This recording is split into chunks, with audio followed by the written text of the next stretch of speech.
Sebelum kita mengikuti bacaan pelajaran sekolah sahabat untuk hari ini, mari kita berdoa terlebih dahulu.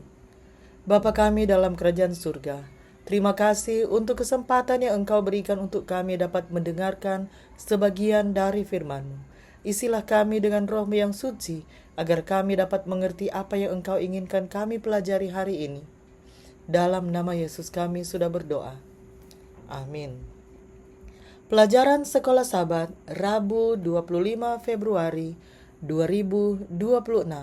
Pelajaran yang ke-9 di triwulan yang pertama. Judul pelajaran Sekolah Sahabat kita untuk hari ini adalah Rahasia Allah Dinyatakan. Bacalah Kolose 1 ayat 26 dan 27. Paulus dua kali berbicara tentang rahasia. Rahasia apakah itu? Kolose 1 ayat 26 dan 27, yaitu rahasia yang tersembunyi dari abad ke abad dan dari turunan ke turunan, tetapi yang sekarang dinyatakan kepada orang-orang kudusnya. Kepada mereka Allah mau memberitahukan betapa kaya dan mulianya rahasia itu di antara bangsa-bangsa lain, yaitu Kristus ada di tengah-tengah kamu, Kristus yang adalah pengharapan akan kemuliaan. Di tempat lain, Paulus merujuk pada rahasia Allah, yaitu tujuan kekal Allah yang sebelum dunia dijadikan, telah disediakan Allah bagi kemuliaan kita, dan dinyatakan melalui rencana keselamatan. Petrus berbicara tentang kebenaran ini sebagai sesuatu yang telah dinantikan oleh para nabi dan yang ingin diketahui oleh malaikat. 1 Petrus 1 ayat 10-12. Rencana ini telah dirancang sebelum dunia dijadikan dan yang didiamkan berabad-abad lamanya. Namun, melalui kehidupan, kematian, dan kebangkitan Kristus, rahasia ini telah dinyatakan. 2 Korintus 3 ayat 14. Bagaimana ayat-ayat berikut tentang rahasia Allah menerangi berbagai aspek dari rencana keselamatan. Efesus 1 ayat 7-10.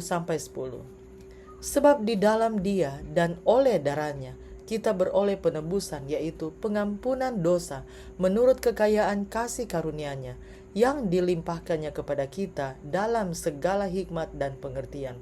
Sebab Ia telah menyatakan rahasia kehendak-Nya kepada kita sesuai dengan rencana kerelaan-Nya, yaitu rencana kerelaan yang dari semula telah ditetapkannya di dalam Kristus sebagai persiapan kegenapan waktu untuk mempersatukan di dalam Kristus sebagai kepala segala sesuatu, baik yang di surga maupun yang di bumi. Efesus 3 ayat 3-6, yaitu bagaimana rahasianya dinyatakan kepadaku dengan wahyu, seperti yang telah kutulis di atas dengan singkat.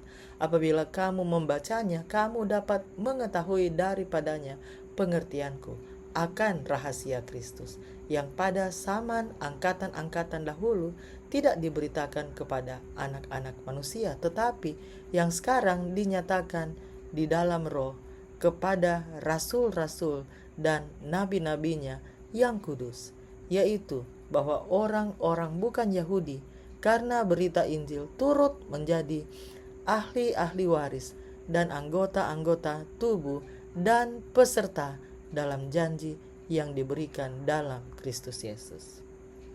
Pada akhirnya segala sesuatu di surga dan di bumi akan dipersatukan dalam kesatuan yang sempurna di dalam Kristus. Inilah fokus doa Kristus dalam Yohanes 17. Bagaimana persisnya hal ini akan terjadi adalah rahasia yang kini telah disingkapkan melalui Injil. Mengapa Allah begitu mengasihi kita hingga Ia rela memberikan Yesus, harta surga tak ternilai demi keselamatan kita, akan menjadi pokok pelajaran kita sepanjang kekekalan. Namun, satu hal yang kita ketahui, Kristus telah mati untuk semua orang, supaya mereka yang hidup tidak lagi hidup untuk dirinya sendiri, tetapi untuk Dia yang telah mati dan telah dibangkitkan untuk mereka. Sebagai hasilnya, semua orang yang percaya kepada Kristus, baik Yahudi maupun non-Yahudi, menerima bagian yang sama dalam janji-janji Allah melalui Injil dan telah dipersatukan dalam satu tubuh, yaitu gereja. Kristus ada di tengah-tengah kamu. Kolose 1 ayat 27 mengacu pada kehadiran Kristus yang berdiam di dalam hati melalui iman. Persatuan rohani dengan Kristus ini memungkinkan orang percaya bahkan sekarang untuk memberikan tempat bersama-sama dengan Dia di sorga dan mengecap karunia-karunia dunia yang akan datang. Melalui kehadiran Kristus dalam hidup kita, Ia sudah mulai mempersatukan kita dengan surga. Injil yang bekerja di dalam hati orang percaya inilah yang melayakkan kamu untuk mendapat bagian dalam apa yang ditentukan untuk orang-orang kudus di dalam kerajaan terang. Kolose 1 ayat 12. Mari kita ikuti lanjutan lagu tadi sebelum saya tutup dalam doa.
Mari kita berdoa.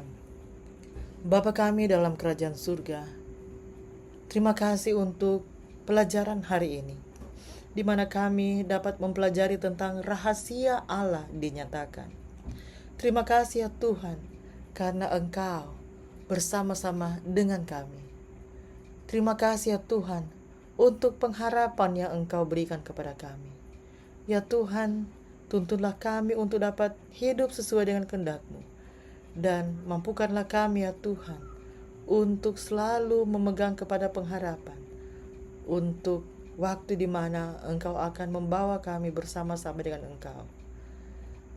Ya Tuhan, terima kasih untuk keselamatan yang Engkau berikan bagi kami. Terima kasih untuk janji Engkau akan terus bersama-sama dengan kami. Dalam nama Yesus kami sudah berdoa. Amin. Demikianlah bacaan pelajaran Sekolah Sabat Rabu 25 Februari 2026. Sampai bertemu di pelajaran Sekolah Sabat selanjutnya. Tuhan memberkati.